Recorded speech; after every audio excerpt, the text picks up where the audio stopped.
Bill, give me a team that should pick up Ryan Tannehill.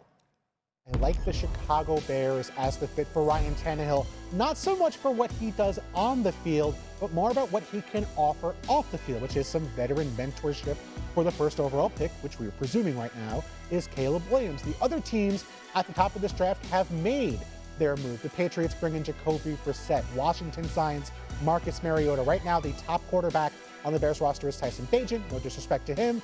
Like to see someone with Tannehill's experience, versatility, worked in multiple offenses. Think that's a good fit for the Chicago Bears.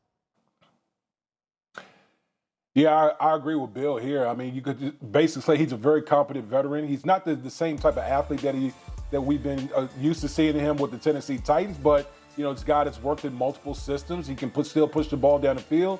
And if for some reason Caleb Williams or whoever the quarterback is going to be, drafted number one, he's a guy that can come in and really operate the offense. So I do like this fit. There really are some big names still out there in the free agent landscape. Bill, what about former Broncos safety Justin Simmons?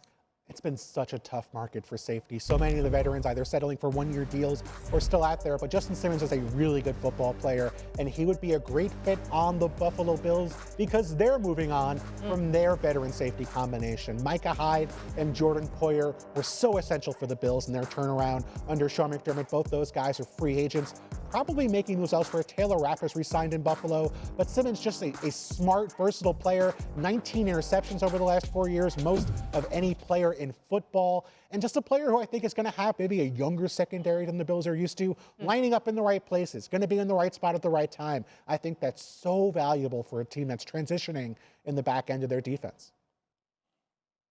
Yeah, this is one of my favorite selections that you made, Bill. I think this makes perfect sense for a couple of reasons. You mentioned that the Bills brought back Taylor Rapp. I thought he played really well down the stretch, but he is a bit more of a box safety, so you need someone with that center fielder coverage ability at free safety.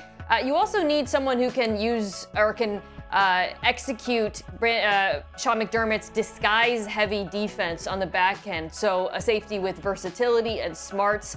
Justin Simmons fits the bill. He has both those things in spades. I love it for him as well, getting to play on a contender like Buffalo. To me, this is a great signing for them as they continue transitioning their roster and getting younger, bringing in veteran help. Mina, I feel like you weren't sure if you wanted to say fits the bill, but it was just so good. Like, it just fit so well. Fits the Bills. That should be the name of this segment, by the way. Fits the bill. Yeah. Okay, next time we'll do that. Finally, a fit for Calais Campbell, Bill. Philadelphia Eagles are another team in defense on transition from what happened to them at the end of last year. Vic Fangio comes in, probably more 3-4 fronts, asking more of the defensive linemen to play gap and a half up front. So asking those tackles to not only cover the gap in front of them, but one of the gaps to either side. And Calais Campbell's such a veteran. He's played so many different techniques up front, played in so many different defenses. I think just a veteran who has been such a reliable source of snaps everywhere he's gone. Had good numbers for Atlanta last year. Eagles lose Fletcher Cox to retirement. Campbell not the same kind of player, but I think a better fit for the defense they're going to be running than maybe Fletcher Cox would have been had he come back to Philadelphia. Bill, you are shining in this whole segment. I love everything you're saying because Calais Campbell isn't just a value add from the production standpoint. He is a value add because of the leadership, good guy leadership, veteran locker room leadership, mentorship. And think about the Eagles. This is a team in transition, not just from roster holes, but also the leadership that they're losing with Jason Kelce and Fletcher Cox. And we know this is going to be Brandon Graham's last year. So I love this fit. I love it all. Bill, you rock. Bill, we're going to clip all this off for you, Bill. We're going to put it out there. All right, so let's continue on with the Eagles. They allowed more than 25 points per game last season, third worst in the NFL. The pass defense was particularly bad as Philly allowed the third highest QBR in the league.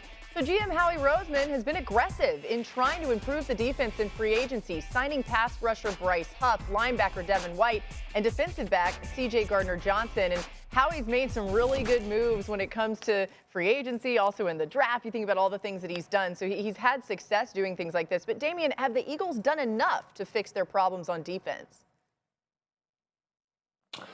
Well, clearly you see they've done, as far as the front seven, they, obviously want Nolan Smith their former first-round pick to, be next in line and signing Bryce Huff, get more speed out of the edge. But they're old in the tooth at the cornerback spot. That's the one area that I still look at with this Philadelphia Eagles defense, where they still can be extremely exposed on the back end of their defense. I like that they brought back C.J. Gardner-Johnson, playmaker back there, but I just still think they need to add some speed back there at the cornerback position. Yeah, I agree with Damian. Up front, Bryce Huff, I thought was a really interesting addition because in a small sample size with the Jets, he was fantastic rushing the passer. I don't know how complete his skill set is, and I think his role is yet to be determined by what happens with Hassan Reddick, whether he gets traded. But by and large, I think they're pretty solid up front. They did make a bunch of additions at linebacker. Devin White has had a bit of a mixed record. He's excellent as a blitzer. There's been games where I've loved his run defense. There's been games where he's struggled in coverage. That's another area I would still consider adding at in the draft. Of course, Jacoby Dean comes back from injury, but corner is the position that really jumps out to me on this roster as one that they need to get younger at, to Damian's point, with James Bradbury and Darius Slay getting a bit older. And I think at 22, where they're picking, Laura, they're well situated to take one of the top 3 or 4 corners in an offense-heavy draft. Name I really like for them, I'll just throw out right now, Cooper Jean out of Iowa. Some view him as a safety. I think he is a terrific zone corner, a really good fit for Vic Fangio's scheme. So that's a pick, if I was an Eagles fan, I'd be really excited about, because it would signal sort of a transition to a youth movement on the back end. Bill, when you look at all the Eagles' moves in free agency, what's your takeaway so far? We've all had that breakup or that rough patch that causes you to dye your hair, maybe cut your hair off in other cases. Maybe you change your wardrobe, you start going to the gym. It feels like that's what happened to the Eagles after that losing streak at the end of the year, right? Like, they've done things they would never have done under Howie Roseman. They go out and sign Saquon Barkley. They give Devin White an off-ball linebacker position they really don't value a one-year deal for meaningful money. They didn't want to give C.J. Gardner-Johnson a multi-year deal last offseason. He gets hurt. They bring him back on a multi-year deal anyway. Kind of feels like they saw the end of that season and didn't just evaluate it as, hey, we had a rough stretch, we need to improve our roster, but just, we need to reconsider our ideas of roster construction. Maybe we're not valuing running back and linebacker appropriately. Maybe we need a more well-rounded team than the team we had last year, because that team did not hold up when we got to December and January.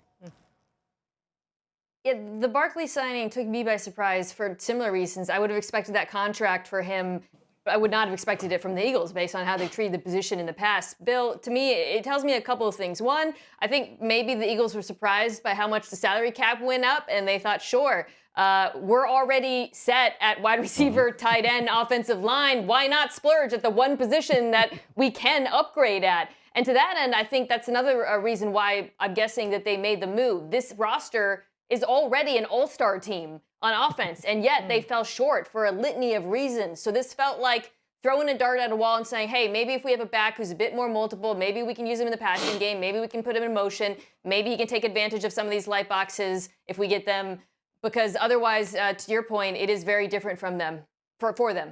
Yeah, man, I'm just now wanting to know what everybody dyed their hair after breakup. I think I cut bangs one time. Bad look for me.